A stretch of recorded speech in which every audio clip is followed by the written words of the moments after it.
How much has ICS been paid already? ICS has not been paid anything with respect to the collections that the 10% that they're supposed to be getting from that, because that's their that's where they're going to get paid. What about the travel expenses, though? Those are startup costs that we are committed to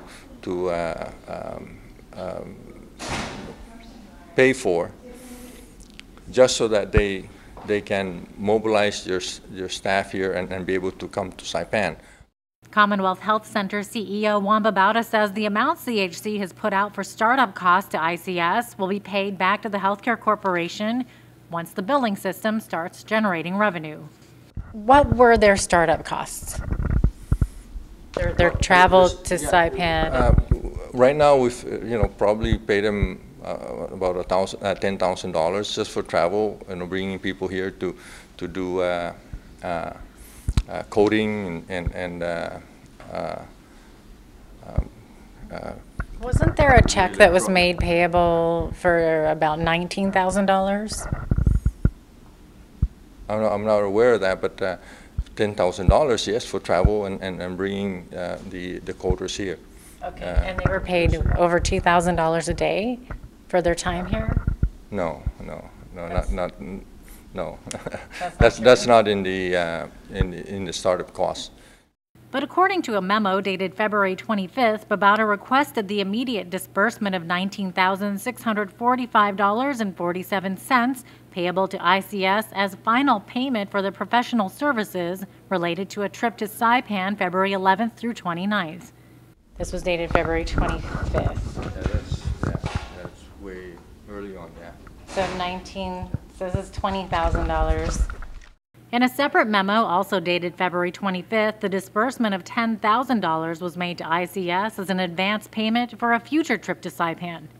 The memo states the scope of the work for that trip was for ICS to perform technology and workflow upgrades to CHC's billing, coding, and collections process. And back on January 30th, a check for $8,000 was disbursed to ICS for their February trip to Saipan. Well, if they were paid, that's a request. So, if they were actually paid, then yes, it would have been total to $30,000. Yeah.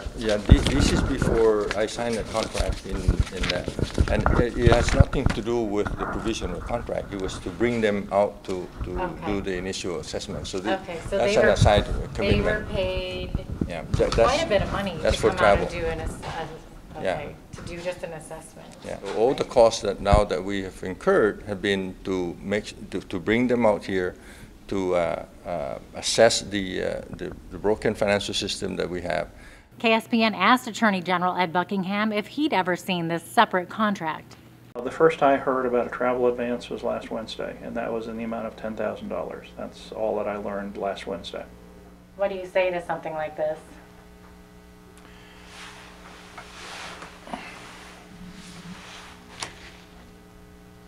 The first is perhaps a strange request, which is, could I get a copy of this material?